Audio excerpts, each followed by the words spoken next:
This week we're off to Africa. I love our African jaunts on In My Mug, especially when it's Burundi.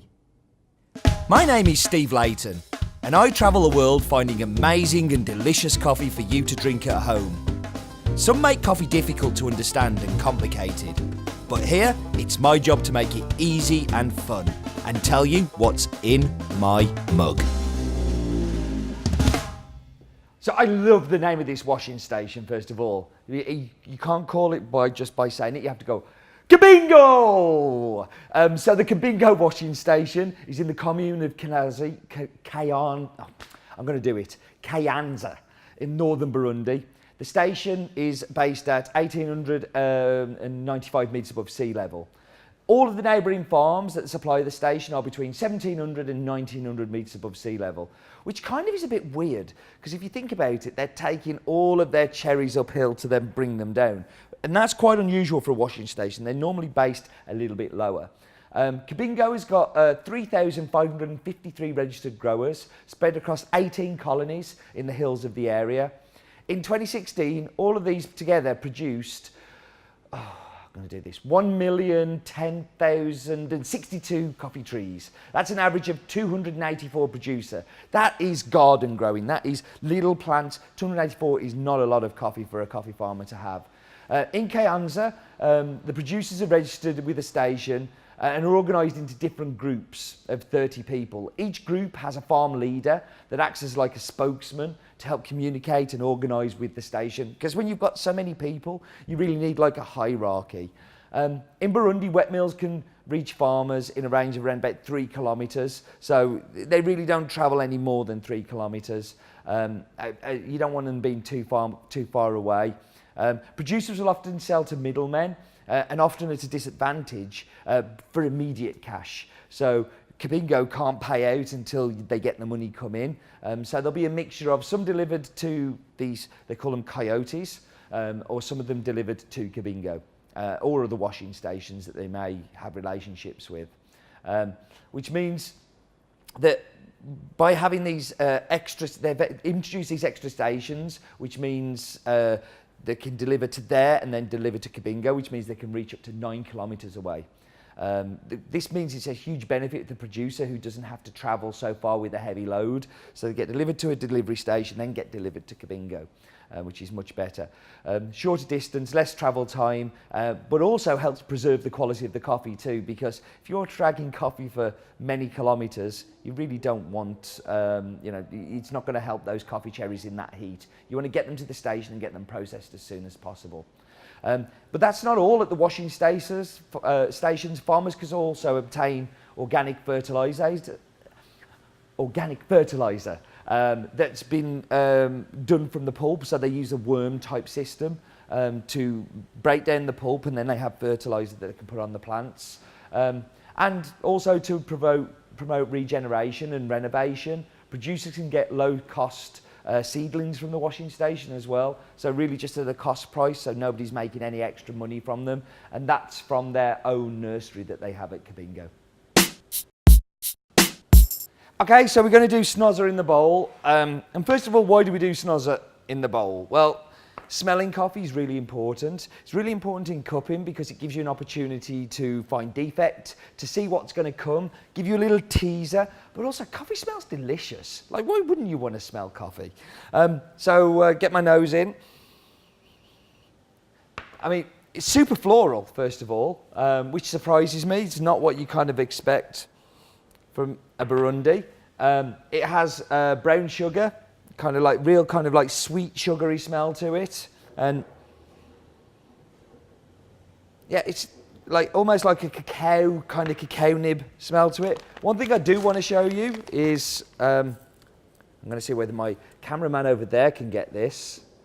Look how diddy the beans are. They're so small. They're so small. So yeah, I just wanted to show you that anyway. But yeah, an interesting coffee. I can't wait to taste it. But before we do, let's go see how Farmer Steve's doing with his poolie plants. My poor dying plants. They don't like the cold of Stafford. But my ones at home are growing lovely, but these are not doing so well at the moment. We may not be able to use them as a prop anymore for talking about Farmer Steve. But Farmer Steve this week is going to talk about coffee production in Burundi, where it's been a little bit of a roller coaster with wild ups and downs. During the country's time being a Belgian colony, coffee was a cash crop which was exported mainly back to Europe to feed the demand of other European colonies. Under Belgian rule, Burundian farmers were forced to grow a certain number of coffee trees, each receiving, of course, very, very little money or recognition for the work that they were doing. Once the country gained its independence in 1960, the coffee sector, as well as many others, were privatised, stripping control from the government, except when necessary for research or price stabilisation or to intervene in problems. But coffee farming left a bad taste and fell out of favour purely because of those colonial times. The quality declined, the coffee plants were torn up, or even worse, were just abandoned. And then during the 1990s, there was a civil war and totally devastated the entire country's economy. But coffee slowly emerged as a possible means of recovering and a way of bringing in foreign money. The first decade of the 2000s, they were very much inspired by what happened in their neighbours, Rwanda, where they had huge success from USAID putting lots of money in. And Burundi's coffee industry saw an increase in investment from external, not necessarily government, more private money put in. And the facilities created more opportunity and stability. That's helped Burundi establish itself as an emerging African coffee growing country, despite its size and its terrible history. Like Rwanda, Burundi battles the infamous potato defect, a microorganism that contributes. It's like a raw potato flavour, and if you get any of this in your In My mugs, it will be one bean, but by all means you can send the bag back and we'll send you a new one out. It can't be detected in the parchment or the green, or in the roasted coffee. No one knows why it happens, but there's a whole heap of research going on as we speak to try and find that out, which is fantastic because you very rarely see a Burundi or a Rwandan in a barista competition, for instance, because it's a little bit like going to the casino and rolling the dice and hoping you don't get that potato. I better get back to making these plants a bit more healthy.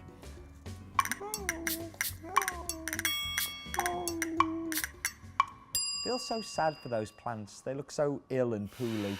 Well, let's talk about coffee. Let's get into this one. So I'm brewing a Chemex.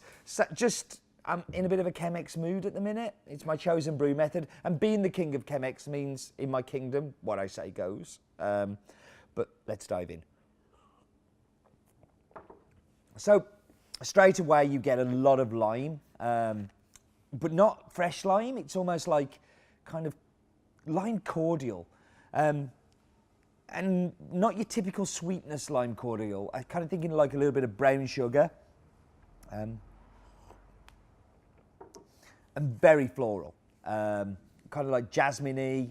But as it goes on and as the taste kind of develops and it lingers on the palate a little bit, you get like dark chocolate and a blackcurrant. It's a really, really complex coffee. And that's the thing with African coffees. They tend to be just so complex compared to the sweetness and chocolatiness of a Brazil. This is a great, great example of a co-op doing a really, really good job. Thank you for joining me. And do remember, life is too short for bad coffee.